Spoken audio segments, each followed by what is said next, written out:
Welcome back to the Sports Desk Live. Did you miss us? I know we've been gone for a couple of weeks, but happy holidays to everybody out there. We are still tugging and chugging along, and welcome back to a brand new episode, the latest episode of I just sat here for 2 minutes. Say I wasn't gonna mess this up.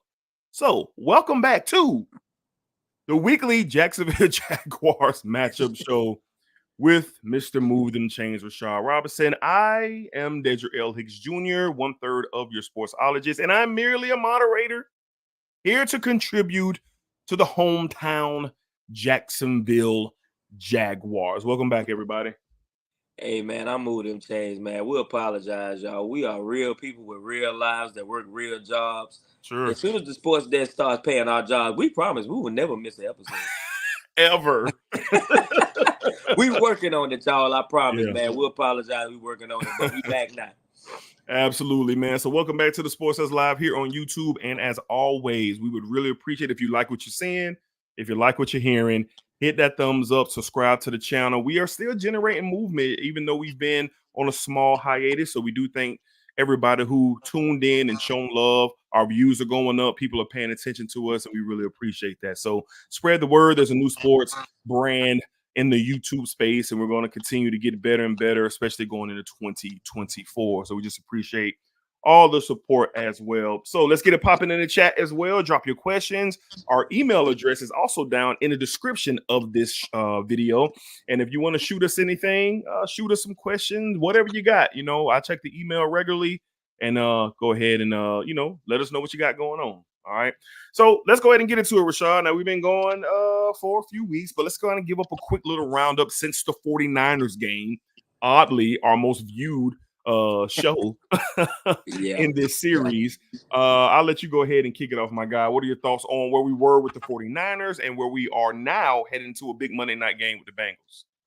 Well, listen, the 49ers game, first of all, I was dead wrong. I don't duck smoke. I don't want anybody thinking that we didn't do a show because I came on this show and said we was going to beat them 37-10 or some mess, whatever. Yeah. And I truly believe that. I want y'all to understand, I don't back down from that. I truly believed that we will make Brock Purdy struggle and we will win the game. But that's not what happened. They came in and they kicked our teeth in. And it is what it is. And it was a turning point, another turning point in the season. I text D and I said, D, they got to get this together or something's got to happen with Doug Peterson. All right. I text D that because they still tried to make this a horizontal offense when you got a weapon at quarterback that can throw the ball down the field. And it's done that. And it reflected in that game. And the last 2 weeks, you haven't had that problem. The last 2 weeks, you've been going down the field. Trevor has had two of his best games of the season the last 2 weeks. And I think that's more attributed to Doug Peterson being more involved in the offense and him saying, okay, guys, if the offensive line can't block, it is what it is. Right. But we got to go down the field. We can't keep doing this to ourselves. And ETN, for whatever it's worth, he's not been more involved in this offense as much as he have been in the first part of the season. I don't know if it's due to injuries. I don't know what it is. But the offense looks better. So the last 2 weeks, the Jaguars have played really well on offense. They played really well on defense. They blowed the Tennessee Titans out. Should have blown the Houston Texans out. Texans fans are still crying on Twitter right now about calls where my quarterback, the only pick that he threw, was due to a call that wasn't called. So whatever. Right. I'm not going to complain about referees. It is what it is. Win the game. And we won the game with 2 games up in the AFC South. And now we got a Monday night showdown against the Bengals in the Bangum. I'm not worried about the Houston Texans. Y'all try to make it to the playoffs and try to come to the Bangum and come see us. And we go kick your teeth in again. Hey, yo. Yes, sir. I love it. Well, for me, man, going into the 49er game, I felt it would be close. I felt it would be a battle out there. And it definitely was not. It definitely was not a battle whatsoever. The 49ers handled us. But like Rashad said, I think this was our second turning point of this, third turning point in the season. The last one was Trevor taking full leadership command and being the real face inside in the locker room and outside of the locker room, coming off that New Orleans game, coming off the whole knee thing. Trevor took full command of the leadership position for the Jacksonville Jaguars. And then after the 49ers lost, we saw the offense open up on a more consistent and more efficient basis. I mean, watching these games, going back to the Tennessee game, I was kind of iffy. I was like, well, is Tennessee a bad team, that bad of a team, or the Jaguars just kind of had their way? But then I was proven to be wrong on that following the next week against this. Look, the Houston Texans and Jacksonville Jaguars are going to be a rival in this division for a long time. The trajectory of C.J. Stroud, we already know what T-Law got going on, the head coaching matchups with Doug and the head coach of the Texans, his name is missing me, DeMeco Ryans. DeMeco Ryans. Like, this is going to be a thing in the AFC South. And you know what? I'm excited about that because when's the last consistent rivalry in the South besides the Colts and the Jaguars for those many years? Like, I really can't think of one. I know Tennessee has owned Jacksonville, but I'm talking about two quarterbacks who will potentially be top 10 every single year. Never. But as a result of that, Jaguars are on track. They're 8-3 in the three-way tie for the #1 seed in the AFC, and they have some massive games coming up starting this Monday night. I'm a little down. We don't get to see Burrow live here in the bank, but we'll get to that in a second. But the Bengals game, the Browns game, and then the Ravens game here Sunday night in Jacksonville, man, I can't remember a stretch. I can't remember the last time a stretch was this important for AFC and NFL supremacy getting ready to go into the playoffs. I can't remember a scenario for a Jaguars team, but we have it here now. So ups and downs as always. 18 game season. This comes with it. But now the Jaguars are in a real prime position, in a real prime spot to stay along the track, hope for some stumbles from the Chiefs, beat the Ravens, and now you're talking, if you want to go to the Super Bowl, and represent the AFC, you got to come down here. Yeah. And you got to go to the bank. And if you know, like I know, anything that goes down here in the bank during playoff time, we don't know if you want to come down here. I think we've only lost one playoff game, D. In Jacksonville? We've only lost one playoff game in Jacksonville. That was Tennessee. AFC Championship. When Tennessee beat us in the AFC Championship game, I think that's the only time. Now, we've only had like 5 playoff games. Six playoff games here? I saw, NFL Network said 6 total playoff games for the Jaguars. The Chargers was the 6-1. Okay. Yeah. Mm-hmm. 1-2. Yeah. Okay, that makes sense. 6-1. Yeah. So you know what I'm saying? I mean, you come down here and more than likely you go lose 5-1. So I mean, hey man, take your shot, man. Try to get that #1 seed. I predicted before the season the Jaguars had the #1 seed, and I said we were going to be I said 14-3 is what I said. Yeah. And you have a great chance at going 14-3, but that starts on Monday night when you got to beat the Bengals. So speaking of Monday night, man, let's go ahead and jump into a key matchup on offense, Rashad. Listen, key matchup on offense is Trevor Lawrence versus Trevor Lawrence. Listen, don't make this more complicated than what it is. The last time that you came in, what was that? I think that was week 3 when we played Houston Texans. We talked about struggling teams and injured teams, and we were just saying, listen, there's no way the Jaguars are going to lose this game. And they lost. Yeah. And not only did they lose, they got their teeth kicked in. Yep. So, Trevor, just do your thing. The past 2 weeks, the offense has been opened up for you. You've been taking care of the ball. Had 364 last week. Should have had big game. 3 touchdowns, passing touchdowns. Should have had over 400 yards. So continue to be on that track. The Bengals have a really bad defense, D. I was thoroughly surprised that they're like bottom 4 in every statistical category. They old, man. I'm not used to that. The past couple of years, they've been so good on defense. And I'm like, wow, how in the world did this happen so fast? But like you say, they're getting older. Yep.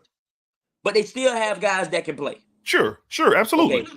Trey Hendrickson, 10.5 sacks. He's got the same amount of sacks. We praising Josh Allen. He got the same amount of sacks as Josh Allen. Yeah. So you got to control this front 4. But if you control the front four, even if ETN doesn't play, and I wouldn't play him, D, I'm sorry. I wouldn't play him for the next 2 weeks. But even if ETN doesn't play, they can't run. They can't stop the run. They can't stop the pass. So, Trevor, if you get out of your own way, and I'm not saying that he's been in his own way. What I'm saying is this game is about Trevor being Trevor. And if he is, you will be successful on offense. Right. I just don't see a scenario where this thing's going to backtrack. I think Lawrence is peaking at the right time. And as us being homers, obviously, this is a Jaguars syndicated show here in Jacksonville, Florida. But the nation is starting to pay attention a little bit more. And if Trevor Lawrence is not on the outskirts or even butting into the MVP conversation, then I don't think that's fair to what Trevor has done throughout this season. He's starting to blossom and really give us the look and the feel and the command. And I saw it last week against the Houston Texans. You know, Trevor Lawrence is still getting plays dialed into his headset. But I noticed a couple of times throughout the last 2 weeks, really, he's going straight to the line. And he's done what he feels and what he sees. And I can see Doug Peterson really, you know, letting him off the leash, so to speak, a little bit more and more. Trevor is in a prime spot right now to do it again. And when I say do it again, we're talking 300 plus yards passing. We're talking maybe touchdowns on the ground. We're talking maybe 2 in the air. We're talking about total command of another offensive performance. If the offense is going to continue to go horizontal instead of going diagonal, however you want, whatever verbiage you want to use geometrically, but we need to go this way. Yeah, we need to go this way vertically with the offense. And I just don't see a scenario. Now, look, the Bengals are a veteran team, veteran defensive presence. They do have a really good coaching staff. They've been together for the last 3 years. They went to a Super Bowl. Yeah. But the times change in the NFL so fast. The Bengals are a little older. There's not much youth there. I just don't see a case where Trevor Lawrence gets in his own way with him knowing the importance. I listened to that press conference last week, and he said it out of his mouth. We understand the situation. We understand what's in front of us, and we want to stay in prime position to possibly get that number 1 seed in the AFC playoffs. So with him saying that lets me know if he's saying it out loud, the locker room is together on this. He's projecting into the team, into the guys, offense, defense, and special teams. I think Trevor Lawrence is poised for a flawless performance this coming Monday night. I do. Yeah. I think that he can get into the MVP conversation because he has 2 primetime games. National. And if he balls in those 2 primetime games and the Jaguars can continue on this winning streak, he will be up there. But I think we pretty much know who's gonna be the MVP at this point. Who do you think it is? He played Thursday night. What's his name? I don't want to say his name. Okay, we can talk about it later. We're gonna see these next 4 weeks. I can tell you that much. We'll talk about it later. 4 weeks, this 4 week stretch here, we'll see what he got. But right now, Dak Prescott is the MVP of the NBA. There's no doubt about it. There's no doubt about it. And I don't even know. I almost threw up in my mouth to even say some mess like that. But Dak Prescott is playing very, very well for the Dallas Cowboys. But he's not going to be the number 1 seed. And if Trevor Lawrence continues to, if he continues to stack these games like he has the past 2 weeks, and they are winning, and they get the number 1 seed, he will get into the MVP conversation. Yes. But the key matchup on defense, Jag secondary versus the best receiving core in the NFL. Let's not make a mistake about it. This team has the potential to do all the damage in the world if you come in there and you don't have your mind right. This receiving core is ridiculous.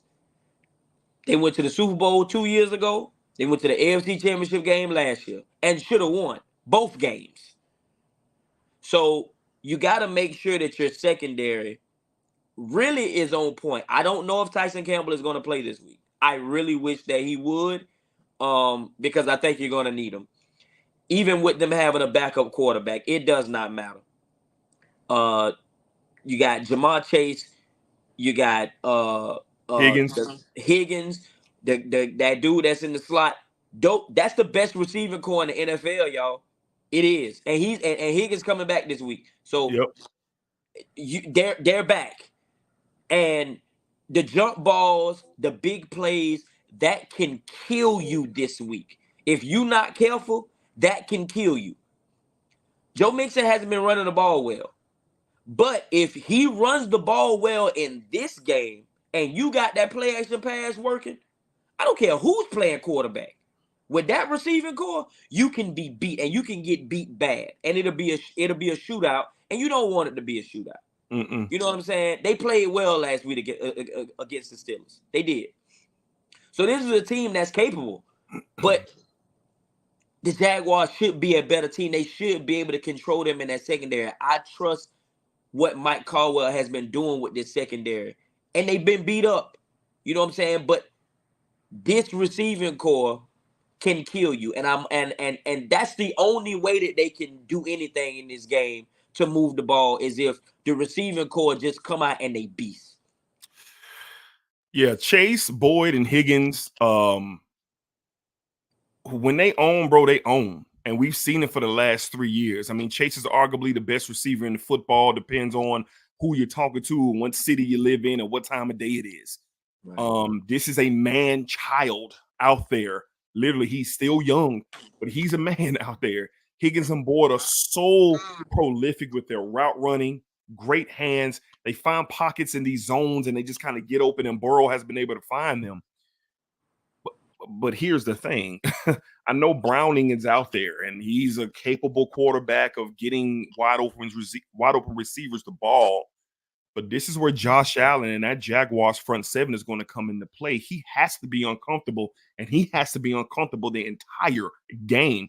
You know, Cisco and Jenkins and Campbell, everybody back there, if Campbell plays this week. Look, this is the toughest test that they've seen all year long because you're getting on all three levels, underneath, mid, and somebody going over the top. Yep. So any three of them can do all three of those things. Yep. And then they have a very, very efficient tight end coming out of the backfield as well, who's a pass-catching tight end and who can get these balls and get you those 3rd and 3s and 3rd and 4s and keep the chains going. Yep. This team has a lot of talent. So just because Joe Burrow ain't there, like Rashad said, doesn't mean that this team ain't capable of beating you. So my thing is the front seven of the Jacksonville Jaguars, can the defense corral together, send different blitzes, show different looks, come at different angles, and can Josh Allen continue his dominance? We know he's playing for a contract. We know that. And I'm all fine and dandy with that. So if he playing for a contract, come out of this game with 13 sacks instead of the 10.5 you walking in with. Right. I'll be good with that. So for me, it's more about that front seven, disrupting Browning, and those receivers, man, they got to become frustrated because they're not getting the ball and they're open. And we've seen Jamar Chase let it be vocally be known when he's a frustrated guy. But I do think the Jaguars front seven can do that and make it uncomfortable. And then, we'll see exactly how that goes down for sure. Yeah, I think Browning doesn't manipulate the pocket as well as Joe Burrow, of course. I think that's the only reason why Joe Burrow can even survive, because he's very, very good inside the pocket. Very witty, man. The offensive line still is trash. Yeah, so still. Yeah, that's the offensive line still trash. So, I mean, Trayvon Walker's been playing well over the last couple of weeks, too. So yes. If both of them are on, I honestly don't see how they move the ball. He's not going to be able to get the ball to those receivers. So, but they can still, if he has time, Sure. Yeah, man. So, overall feel for this game, listen, this team can beat you. And you better understand that this team can beat you. I want to party in the bank. I do. Yeah. But I do not want to look up and it's the middle of the fourth quarter and it's 13-17 Jacksonville. That's not what I want. That is not what I want. I'm sorry. And it can happen. So go in and take care of your business. I feel like this team is about to hit a stride. I really do. And I feel like they're about to hit a stride like they did last year, offensively and defensively. I don't know why it takes this team until December to really start playing, but I'm here for it. It's the best time of the year to start playing. Don't peek now. Yeah. You know what I'm saying? It's a frustrating thing to watch during the season as a fan. Okay. But when you're watching these games in December when it matters, It's when you want to see your team playing the best ball. And I think they're about to start playing their best ball. Have they caught breaks with injuries? Sure, but everybody's injured. Yeah. So I don't want to hear I don't want any asterisks on my team wins when we're 8-3. It's the NFL, man. It's the NFL. All these guys get paid. All these guys can play. And they get hurt. And all of them get hurt. Injury-prone league. Devon Hamilton is one of the best players on my defense. He's played 2 games this year. Hurt. It is what it is. What do you want me to do? Yeah. So, long as this team understands that this team has the potential to really beat you, as long as they don't get full of themselves, I don't see how we can lose this game. Finish drives. When you get in the red zone, this is when you need to heat up. Trevor heated up last year in the red zone around this time. You get it in the red zone, put it in the end zone. Give them no hope. Make them quit. You have to make a team like this coming in on Monday night. They're going to come in with the juice. They playing on Monday night. I don't care if they only had 2 wins. Right. They playing on Monday night. Right. But if you start early and you bury them, they will die. But as long as you let them stay around and make them think they have life, you'll be fighting for your life in the middle of the fourth quarter. And that's not what you want, because you should be a much better team and you should display that late in the season. Facts. Last thing. Duval, I was in high school the last time we had a Monday night football game. That was 16 years ago. Make sure that this stadium is blacked out. It's a blackout. That's why I got on my own black. It's a blackout. Make sure that we change. We've been catching a lot of flack over the years, not having fans. Nobody cares. You got an opportunity this week to show everybody that you care. Be loud. Show this team that you have the home field advantage. Make them want the home field advantage. Make them realize that it's important for them to go out and compete for this number 1 seed, because they want to come back home to a full stadium. Yeah. Totally full. Standing room only. And them seats sold out. So have you a good time, Duval. You got a Monday night football game against a good team that's struggling a little bit, but establish your dominance now in December. Well said, man. I mean, you said a lot of things that I was going to say. So I'm just going to go straight to two or three things, and that's it for me for the overall field. Number 1, the Jaguars have the tools to completely shut down the Bengals. The front 7 to contain the backup quarterback with a weak offensive line. They have it. On the offensive side, all weapons are clicking. Zay Jones is back moving around. NTN is obviously in the dog days of the regular season. Yeah, I'm not thinking to sit him, but if possibly limit him so he can keep pace with the offense. I think if you remove him for 2 weeks, getting him ready for that Ravens game, because that's the game I think he's going to be ultimately needed in Baltimore, but we're not there yet. But I think if we could just kind of bring him along, if possible, this is the NFL. He gets paid millions of dollars. His body should be ready to go, but you can clearly see the front load of the regular season with him. They use him a lot. Yeah, a lot. I mean, I believe he was leading the league in rushing at one point for a few weeks. Yeah. So I think NTN is probably hitting that physical wall. But I think Doug Peterson and the staff can come up with some really creative ways, get him in space, dump him off a little bit, get him a chance to get out of bounds and kind of preserve himself as we get ready to head in. Trevor Lawrence got to be Trevor Lawrence. T-Law got to be T-Law. Thor got to be Thor. That beautiful blue-eyed angel. Yeah. With the most prettiest blonde hair I've ever seen in my life. He got to be that shining star that I think he is, that Rashad think he is, and that the city of Jacksonville think he is. And the media wants to crown him. Colin Cowherd be on the edge of his seat every week. He wants to put a crown on T-Law's head every week. There's so much back and forth about Trevor, but I believe Trevor's at the point of his career where he is starting to understand the life of an NFL quarterback, and a really good one. I think he'll show that on display. Yeah. Duval County, Florida. Jacksonville, stand up. Yeah, man. Last year, I'll say it again, I've said on this show several times this season, the stretch that the Jaguars had where they were on a streak to clinch the division, the home playoff game, I've never seen this city like this. because it kind of caught us off guard. We really didn't see the flip coming last year, and the city was alive. We were so fortunate to do a live podcast down there the day of the playoff game, and I had chill bumps the whole time just being in that environment. It got to be that way. Starting now, Monday night, Troy Aikman and Joe Buckus calling the Jaguars game. Yeah. This is the best announced team in the league. You got the Monday Night Field. ESPN is down here. I seen the ESPN trucks this morning on the highway. Yeah. They're here. So let's stand up, let's represent, and let's do what we need to do. Take care of business, be loud, scream, let's throw a party in the bank, wear your all black, and represent. This is for the city. So now next morning on Tuesday, when you see Skip Bayless and Stephen A and Colin Cowherd and the NFL Network crew, I hope someone say, boy, it was loud in Jacksonville. The energy in Jacksonville, I can feel it coming through my TV because we have the potential to do that, guys. So show up, show out, be safe, have a good time. Go Jags, man. Yeah, man. Yeah, man. Coaching advantage in this game. You got some brothers coaching in this game. But Doug Peterson, I just think that Doug Peterson is a much better coach than Taylor. Even though he constructs his offense very well.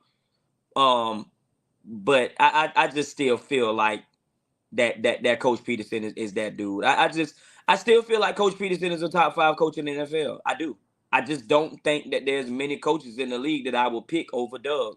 That I would literally say, nah, give me that coach over Doug right now. Nah, it's really not many. And that's the way I felt the majority of the season. That's the way I feel now, and I hope that he proves me right throughout the course of the season here to close it out. Yeah, mine is Doug as well. I think this is his time of year as well. He's done this in Philly. He's done this in Jacksonville. This is this time. This is the staying of the course and the elevating of Doug Peterson, letting his offense loose at the right time, and him being a little bit more proactive with the offense, not letting it be stagnant out and stale, and giving Trevor more of the reins. I mean, sooner or later, probably going into next year, Trevor's probably going to be like, all right, here's the 3 plays. This is the one I'm running with. Like, I'm sure that's where Doug is coaching him and polishing him to be, where Trevor can go to the huddle and have full command of this offense. But got to go with Doug Peterson. No shade on the Bengals coaching staff. This is a Super Bowl coaching staff. They were in the Super Bowl, and if it wasn't for Aaron Donald, they would be Super Bowl champions. Yeah. Aaron Donald did not get a finger on Joe Burrow. Jamar Chase have burnt Jalen Ramsey by 30 yards. Yep. And the Bengals would be Super Bowl champions. So I'm not going to cite the coaching staff of the Bengals, but I'm going with Doug Peterson for sure. Yeah. Score prediction, I'm being disrespectful again. I'm just letting y'all know that. Oh, boy. 34-13 Jacksonville. And that's what it should be. Okay. If you do what you're supposed to do, the Jaguars been scoring 30 points. The last 2. They've been scoring over 30. They scored over 30 a decent amount of times this year. So I think that you had a potential to really start doing that on a weekly basis and being the explosive offense that we've said that they were. They started doing a couple of different things with Calvin Ridley to get them open. And that's the reason why you've seen them more involved in this offense the last couple of weeks. They've been making sure that they put them off the line a little bit. People have been getting hands on them, and they've been moving them around a lot more, putting them in the slot, putting them in motion, trying to get them. So now it puts a lot of pressure on secondaries if he has a free release and you don't know what he's doing. Right. So for me, I just feel like you should dominate this game because they're older on defense. They've been struggling all year, and there's no reason for you not to dominate the game. So 34-13 is the score prediction for me, D. I'm going to go a little closer. This is the time of the year where NFL scores come down. This is the time of year where everybody's a little hurt, a little dinged up.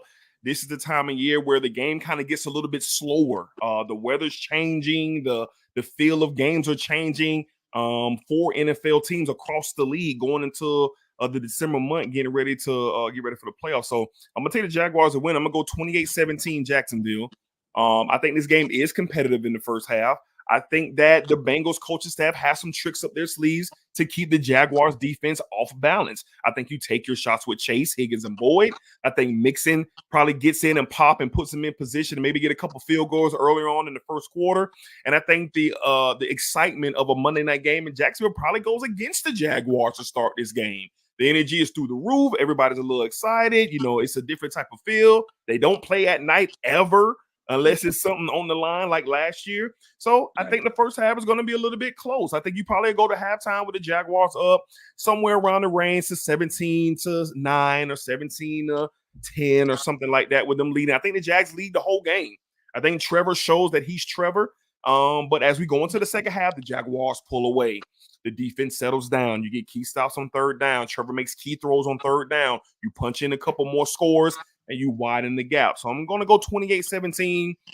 Even though the Bengals don't have Burrow, even though the offensive line is horrible, they got guys who can play this game, and they can play this game at a high level. And I'm not going to dismiss that. They have a lot of experience this time of year. Will the Bengals make the playoffs? Probably not, but they're not dead.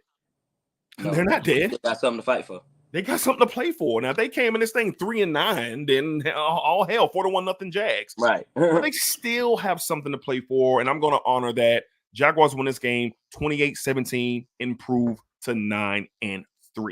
All right. All right, man, let's win some cash with the sports desk. According to the odds in Las Vegas and the MGM Grand, let's see. They got the Jaguars. Rashad, let's go ahead with total points. Over under on this game, 38-35. Listen to this. 82% of America is with the Jaguars and the Bengals going over that point total. All right, 82% and only 18% are not. So with your score, you clearly have that going over. And I'm wrong every time. So Rashad has it going over. I have it 28-17. I have it over as well. All right. Point spread 8.5. Man, that's a pretty big spread in the NFL. The Jacksonville Jaguars are favored by 8.5 points. Rashad is clearly take the Jags 8.5, correct? You can take them. Yeah, I'm with it too. Whichever one is can win you the most money. And I'm with it too. 8.5. I'm with it too. Take the Jags 8.5. And America is firmly on the Jags at 71% with the Jaguars covering this game. And the money line, you have the Jacksonville Jaguars minus 400. Bengals at 310. If somebody's feeling lucky, which a lot of America is not, you can win you a nice piece of change if the Bengals somehow upset the Jags.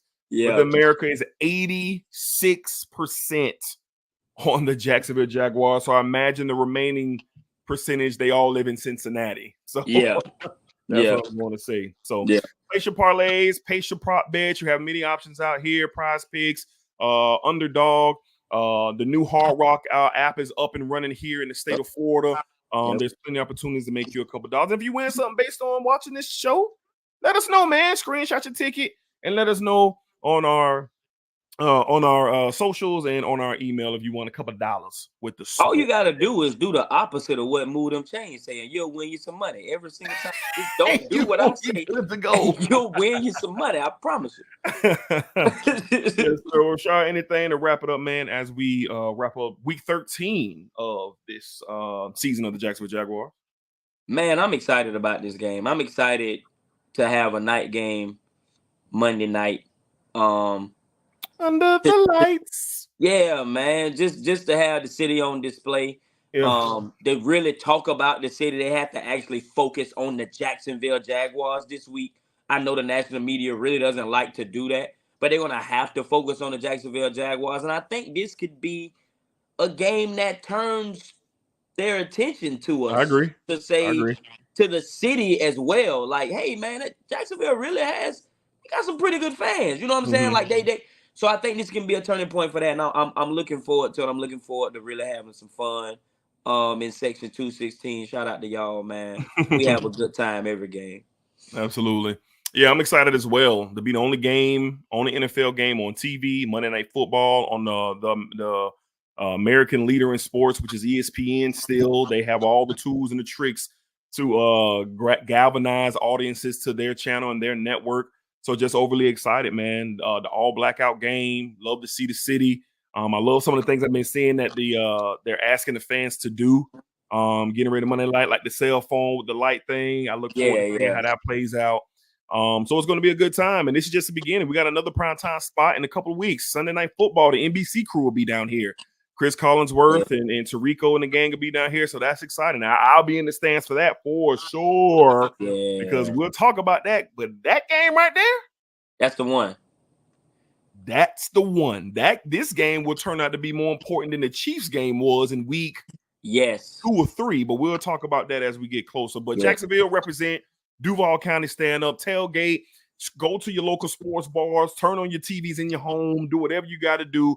Show your support for the Jaguars this coming Monday night as they welcome in the Cincinnati Bengals. Primetime spot, solo dolo spot. Looking forward to seeing it, man. All right. Yeah, man.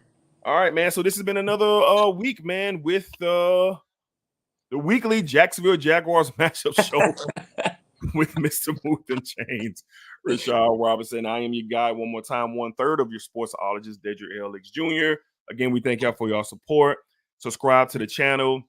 Hit that thumbs up. Spread the word. There's another sports brand out here on YouTube trying to do some moving and shaking, man. So we appreciate y'all from rocking with us, man. So that's pretty much it. And we'll see you guys next week, week 14, as the Jaguars get ready to play the Cleveland Browns in Cleveland. Good God. Yeah. And I'm not saying that because of the Browns. I'm saying that because of the weather. Yeah. But we'll talk about that then. So y'all know what it is, baby. Yes, sir. Hoping to hear a lot of that, man. Absolutely.